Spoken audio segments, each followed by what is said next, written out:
छोटे से ब्रेक के बाद एक बार फिर आपका स्वागत है न्यूज 24/7 तक। मैं हूं आपके साथ निशा नामदेव। आइए रुक करते इस वक्त की बड़ी खबर की ओर। टीटी जैन पाठशाला में बूथ कार्यकर्ता का सम्मेलन आयोजित हुआ, जिससे पूर्व मुख्यमंत्री और भाजपा के लोकसभा उम्मीदवार शिवराज सिंह चौहान ने कहा कि इस बार बुधनी नहीं बल्कि गंजबासौदा विधानसभा क्षेत्र से सबसे ज्यादा वोटों से जीत होनी चाहिए। चौहान ने कहा कि मेरी मां से प्रार्थना है कि जब भी जन्म मिले तो इसी जनता के बीच में मिले। मुझे मुक्ति नहीं चाहिए। मैं स्वर्ग में बैठकर क्या करूंगा, मैं जनता के बीच में रहकर उनकी सेवा करते रहना चाहता हूं। सम्मेलन को विधायक हरि सिंह रघुवंशी सहित पार्टी के अनेक नेताओं ने संबोधित किया। इस मौके पर कई कांग्रेसियों ने भाजपा की सदस्यता ग्रहण की। कार्यक्रम में जब पूर्व मुख्यमंत्री संबोधित कर रहे थे तभी अचानक तेज हवा चलने लगी। इस दौरान टेंट को गिरने से बचाने के लिए स्टेज पर कुरवाई विधायक हरि सिंह सप्रे और कार्यकर्ता टेंट के खंभों को पकड़े नजर आए।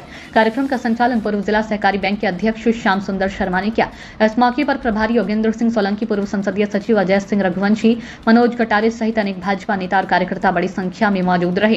कार्यक्रम के बाद चौहान पत्नी साधना सिंह के साथ नगरपालिका अध्यक्ष एवं सांसद प्रतिनिधि देवेंद्र यादव के निवास पर पहुंचकर उनके पिता स्वर्गीय भंवरलाल यादव को श्रद्धा सुमन अर्पित किए। न्यूज 24/7 तक के लिए गंजबासौदा से ओम प्रकाश चौरसिया की रिपोर्ट। की थी एक 1.5 साल की, एक 3 साल की, और आके उन्होंने कहा कि भैया ये 3 बेटियों का कोई नहीं है, क्या करें इनको, तो बताओ। तो मुझे कुछ समझ में नहीं आया। अंत में मुझे लगा कि मैं ही ले जाता हूँ। अब जब ले के मैं आ रहा था विदिशा की तरफ तो थोड़ा थोड़ा डर रहा था कि पता नहीं साधना क्या कहेगी, कौन लेके आ गई। लेकिन मैं 3 बेटी लाया और इनके हाथ में सौंपी और बाद में उनकी संख्या 7 हो गई। और मुझे गर्व है कि बेटियों की तरह पाल के उनको विदा करने का सौभाग्य भी। लेकिन अकेला अगर करना चाहे तो कितना करेगा, अकेला ज्यादा नहीं कर सकता। अगर मेरे जीवन का लक्ष्य कोई मुझसे पूछे तो एक ही है, लोगों की सेवा। क्यों? इसलिए कि जनता की सेवा ही भगवान की पूजा है, उससे बड़ी पूजा और कोई हो नहीं सकती। कोई ये सोचे कि माता जी के मंदिर में जाएं, 11 रुपये और नारियल चढ़ा दें और माता प्रसन्न हो जाए, तो माता ऐसे प्रसन्न होने वाली नहीं है।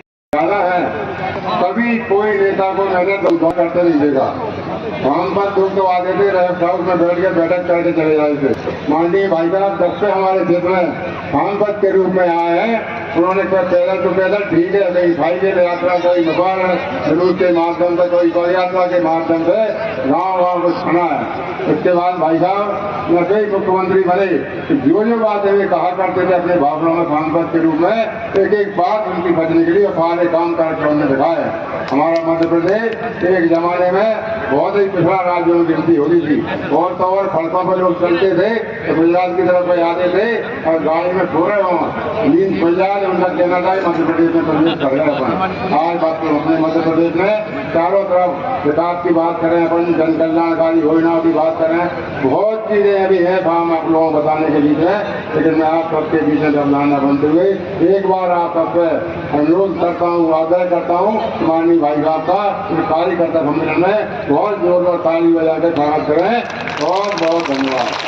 विदिशा लोकसभा के प्रत्याशी बनने के बाद आज आप बासौदा आए हैं कार्यकर्ताओं को संबोधित करने, और यहाँ पर बड़ी संख्या में लोग जो है वो भारतीय जनता पार्टी ज्वाइन कर रहे हैं, कांग्रेस को छोड़। भारतीय जनता पार्टी मैं तो ये कहूँगा कि बासौदा भाजपा मय हो गया है। लोगों ने देश की सेवा के लिए और जनता के कल्याण के लिए प्रधानमंत्री जी के नेतृत्व में जो काम हो रहे हैं उसको हृदय से स्वीकार किया है। और अब सब राष्ट्रीय पुनर्निर्माण के आंदोलन में भारतीय जनता पार्टी के कार्यकर्ता के नाते योगदान दे रहे हैं। मैं सबका स्वागत करता हूं।